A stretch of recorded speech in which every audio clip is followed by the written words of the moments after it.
So here's the problem.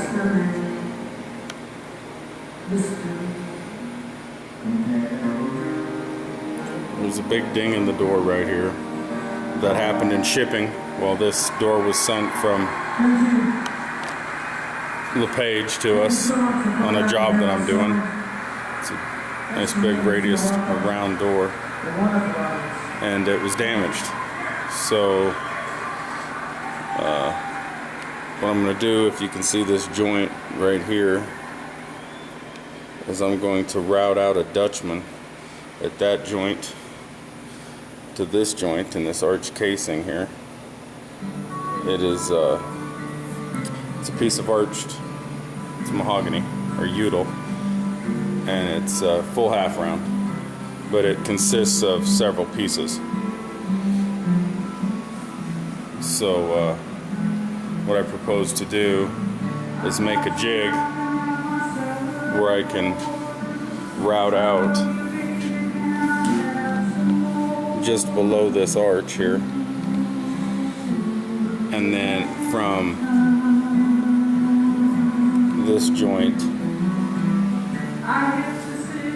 to this joint,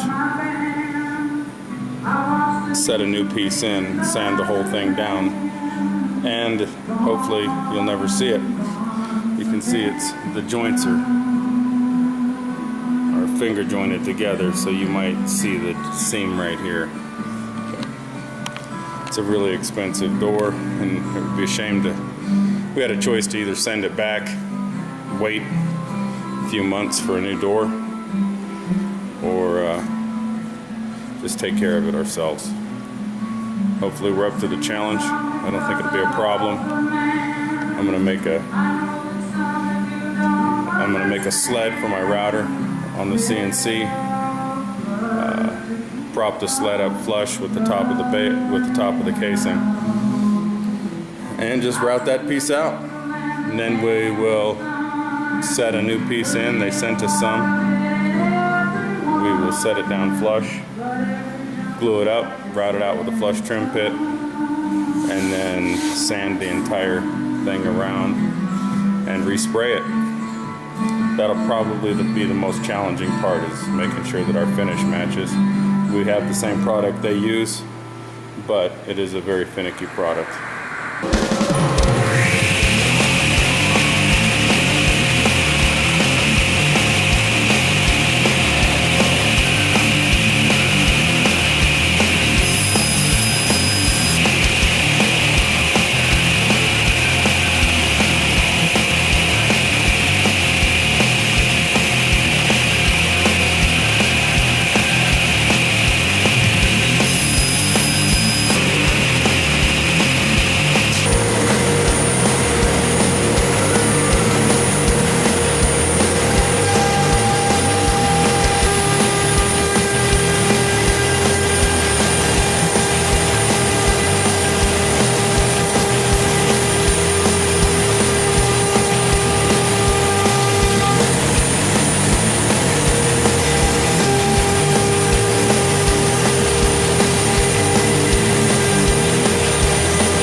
This is a compression spiral pattern bit from Whiteside.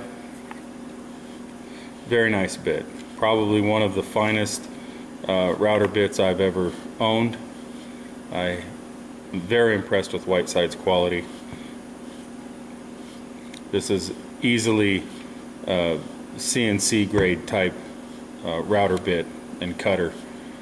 So what we have is, after cutting the radius on the router inside and out, I have the inside piece here and the outside piece is laying here. I've simply clamped up the inside piece inside the door frame and then matched these pieces of 3/4 melamine, just some scrap stock that I had, to the joint lines, and then traced a line on them on the jig that is the same angle as the joint. And I'll offset it the same dimension that I got from the edge of the router base to the router bit. We'll offset those out, fasten them back in place, and then put the top in its place. And then we'll have basically just a nice sled for the router to travel on to route this pocket out approximately 1/4 inch deep, or whatever it takes to get rid of the damage that was done in shipping on this trim. So we've traced that line right here, as you can see, made an offset line of 1 13/16. And the way I did that was I just took my ruler and I lined up, it's probably really hard to see the line, but I lined up 1 13/16 on both sides of that ruler so that it's square to that line, and made a mark at the end of the ruler. And I did that on both sides, and then I just simply connected the lines. Now I'm using some double stick tape. Put some here, I'll put some here. We'll pull the tape off and stick our guides down, clamp it to the door, and then put the top piece of the jig on.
Well, a few minutes later, didn't take long, we took the high spots off that the router left with the plane, getting real light shavings.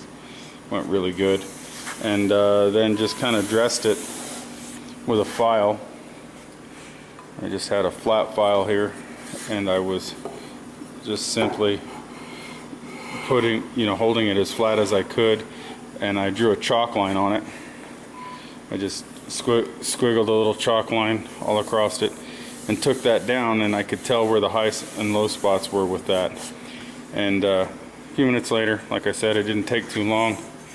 We pretty much are pretty dead flat. It's a little high on the ends, as I kind of expected. There might be 1/1000 of an inch dip, maybe 2/1000 in the middle, but I think we'll be able to laminate a piece on there quite easily. So that'll be the next step. We'll get the 3/4 piece of pre-finished material that was sent. We will cut the angles on the end, leave it as it's just about, I think it's a 1x8. Cut the angles in there, get it to set proud both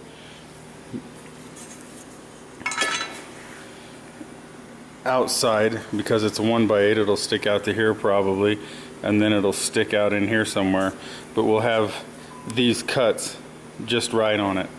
And when that's in place and we like our angles, we'll take it in and plane it down to just about the right thickness, probably leave it a little bit proud, and then because of the finish we have to sand the entire face of this trim down everywhere, then mask it off and go back and finish it with Zobel, which is a 3-part finish.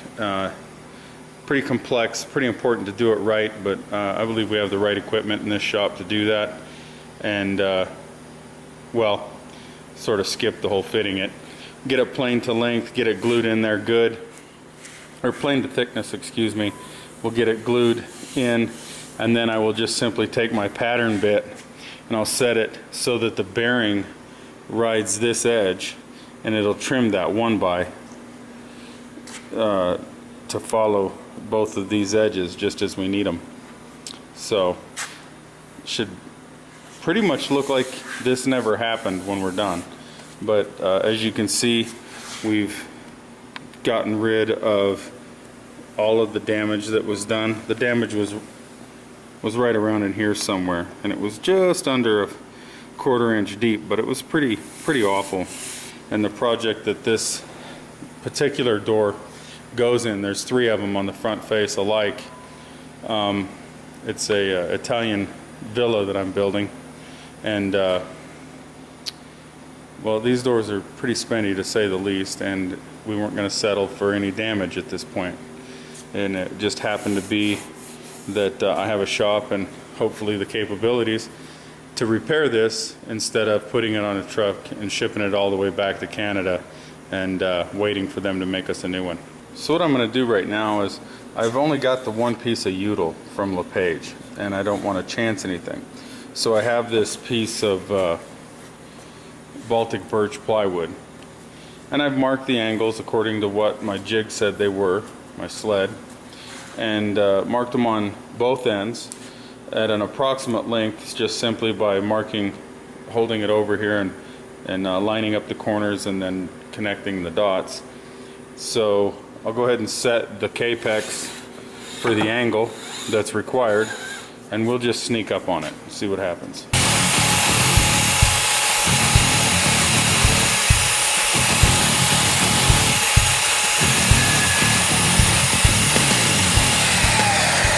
Okay, so we have the board laying on top of our Udall here, and since we know that it fits short point to short point, which is this point to this point, it fit well.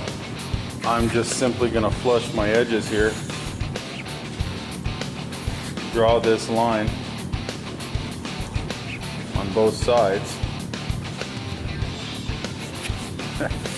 This filming stuff is awesome. And that's what I'm going to cut. And as you can see, I get one shot at it.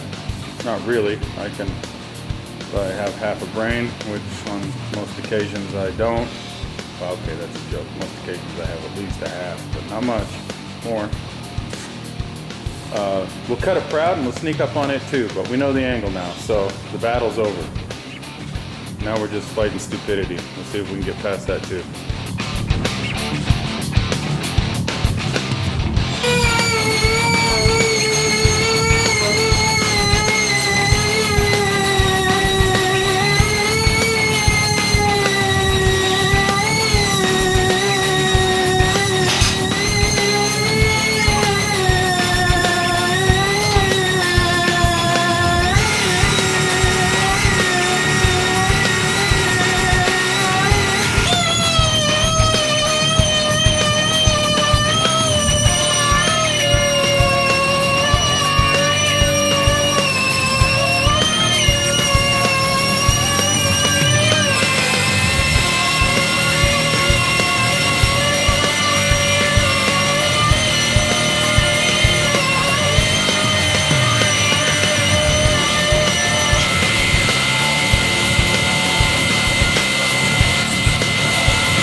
it's all glued up and ready to take the clamps off now. Figured you've probably seen enough things being glued together that this wasn't any big deal. So, and the camera battery died. So we'll remove the clamps, have a look at it, and then we'll go from there.